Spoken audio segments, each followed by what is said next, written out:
Hello बच्चों, आज आपका वापस स्वागत है इस वीडियो में। हमने पहली लास्ट वाली क्लास में पढ़ा था कक्षा 8 की गणित में वर्ग और वर्गमूल के बारे में। ठीक है, वर्ग की परिभाषा हमने देखी थी कि जब हम किसी संख्या को उसी संख्या से गुणा करते हैं तो हमें जो संख्या प्राप्त होती है वह संख्या का वर्ग कहलाती है। ठीक है, जैसा हमने देखा था कि 1 से 10 तक की संख्या होती है जो हम स्टार्टिंग से देखते हैं। 5 को 5 से गुणा किया तो क्या आता है 25। 5 का वर्ग क्या हुआ 25। 6 को 6 से गुणा किया तो क्या आता है 36 और 6 का वर्ग क्या हुआ 36। हमने देखा था कि जब हम किसी भी संख्या को x को अगर उसी संख्या से गुणा करते हैं तो जो उनके ऊपर घातें होती है, जैसे कि एक एक घात होती है और एक घातांक का नियम होता है कि जब यदि आधार समान हो तो घातें जुड़ जाती है। इन दोनों में घात एक एक थी तो आधार समान था x, हमने x एक बार लिख दिया और घातों को जोड़ के 1 + 1 2 कर दिया। ये चीज़ क्लियर है। फिर हमने देखा एग्जाम्पल 1 से लेके 10 तक के वर्ग, जैसे 1 का वर्ग 1, 2 का वर्ग 4, 3 का वर्ग 9, 4 का वर्ग 16, 5 का वर्ग 25, 6 का वर्ग 36, 7 का वर्ग 49, 8 का वर्ग 64, 9 का वर्ग 81, 10 का वर्ग 100। यहाँ तक हमने मोटे मोटे तौर पे याद किया और साथ साथ आप भी याद करना। मैंने एक मानक परिभाषा लिखी कि एक पूर्ण वर्ग संख्या जो एक पूर्ण वर्ग होगा वो एक प्राकृत संख्याओं में से एक होगा, उसको हम m लिख सकते हैं। m मान लिया उस संख्या को, जैसे कि 10 एक m है, उसको n के रूप में भी लिखा जा सकता है। कैसे? क्योंकि 10 था m इंटू m था नहीं m, इसको मैं n स्क्वायर के रूप में भी लिख सकता हूँ। ये हमारी इस परिभाषा का सामान्य अर्थ हुआ। जैसे कि m कोई प्राकृत संख्या थी, इसको मैं n स्क्वायर के रूप में व्यक्त कर सकता हूँ। ठीक है बेटा, कर सकता हूँ। Thank you. फिर हमने देखा एक शब्द था वर्गमूल, यही था ना बेटा, वर्ग और उसका वर्गमूल। जैसा हम पहले क्या करते थे कि 2 का वर्ग 4 होता है, 2 को 2 से गुणा किया, 2 × 2 तो क्या आया 4। वैसे ही अगर हम 4 का वर्गमूल निकालेंगे अर्थात वापस वही संख्या प्राप्त करेंगे जो पहले जिससे गुणा की थी, कि वो ऐसी कौन सी संख्या थी जिन दो संख्याओं को गुणा करने पर हमें 4 प्राप्त हुआ, कि सर वो 2 × 2 थी, तो हम ये अंडर रूट का चिन्ह लगाएंगे और ये लिखेंगे 4। इसको ऐसा भी लिख सकते हैं कि 4 और उसकी घात हो जाती है 1/2। ये समझने वाली बात है, अच्छे से समझना इस चीज़ को। अर्थात कि 4 का वर्गमूल क्या होता है कि सर 2 होता है। वही चीज़ ये जो 4 था इसका वर्गमूल क्या होगा, वापस वही संख्या जिससे हमने उसको गुणा किया था। जैसे कि 5 का वर्गमूल क्या होगा, वही संख्या जिसको हमने उसी संख्या से गुणा किया था। अर्थात अगर मैं यहाँ 81 लिखूँ तो 81 का वर्गमूल, 81 को वर्गमूल का चिन्ह लगाएंगे, ठीक है। और 81 का वर्गमूल क्या होता है कि सर 9। क्यों? क्योंकि 9 को 9 से गुणा किया तो क्या आया था 81। ये चीज़ क्लियर है।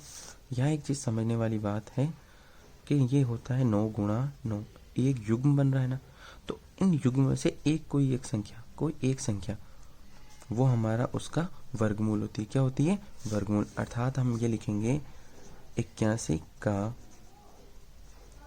वर्गमूल बराबर 9। ये चीज़ क्लियर है आप बच्चों।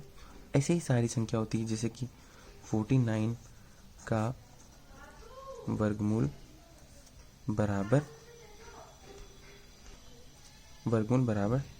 7, क्योंकि 7 × 7 से मिलकर बनाइए 7 × 7, तो ये एक साथ अपन ने यहाँ लिख लिया वर्गमूल के तौर पर। इसका सिंबल होता है जैसा मैंने बताया 81 का, तो ये 49 को कैसे लिखेंगे कि 49 रूट स्क्वायर 7। ऐसे ही आगे की संख्या है। ठीक है बच्चों।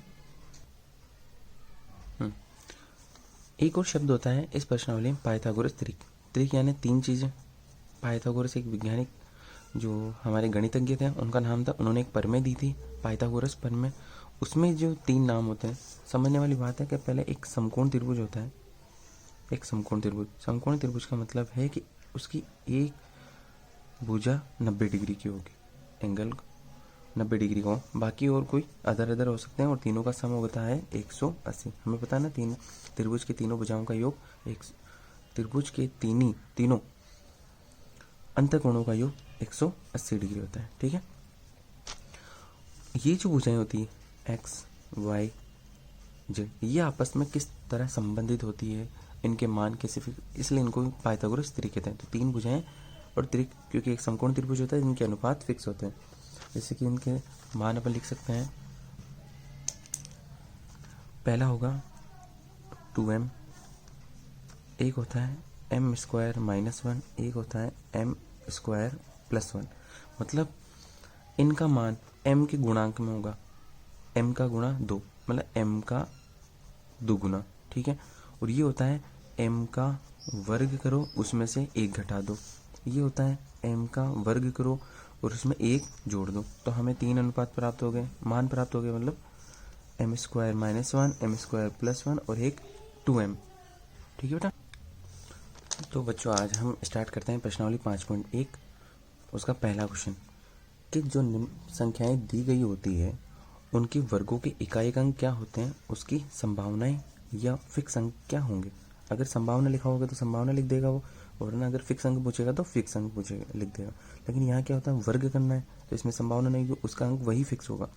जैसे कि हम यहाँ आंसर स्टार्ट करते हैं फर्स्ट का। हमें पता है जो भी नंबर हो, जैसे 81 दिया हुआ है ये संख्या दी हुई है, 81 का हमें क्या करना है, वर्ग। अब पूरा 81 का तो वर्ग करेंगे नहीं, इसका ध्यान देना बच्चों, इस 81 में इकाई अंक क्या है, कैसा है, 1। उस 1 का वर्ग करो, और 1 का वर्ग क्या होता है बच्चों, 1 होता है। पता है ना अपन को, 1 गुणा 1 बराबर 1। ठीक है सर, फिर इसका सेकंड देखो, 272, इसका क्या करना है, वर्ग।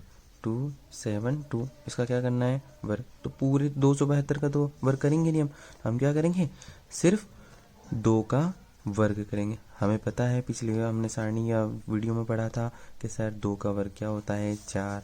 पता है ना बच्चे, 2 गुणा 2 बराबर 4। इसी प्रकार हम आगे के सवाल करेंगे। जैसे कि क्या नंबर दिया हुआ है, 8वां नंबर देखो।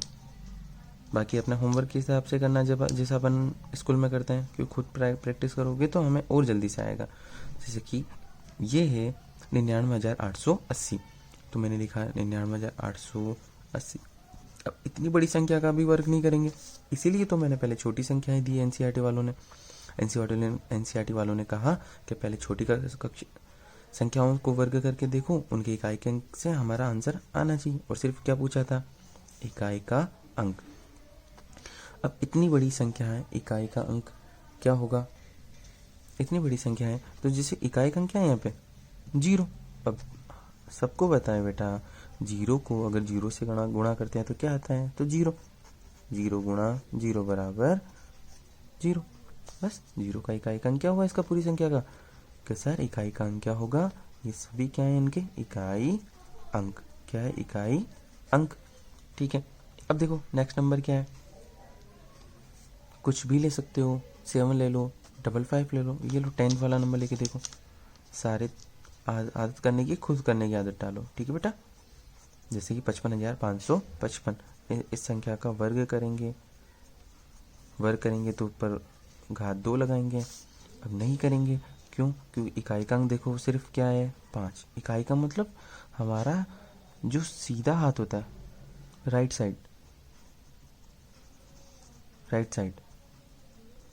राइट साइड से देखते हैं, जो पहला अंक होता है वो इकाई का अंक होता है। ठीक है बेटा, तो इकाई का अंक यहाँ पे क्या है, 5, और 5 का क्या करेंगे, वर्ग। और 5 का वर्ग किया तो क्या होता है, पिछले सारणी से देखा था मैंने, 5 25।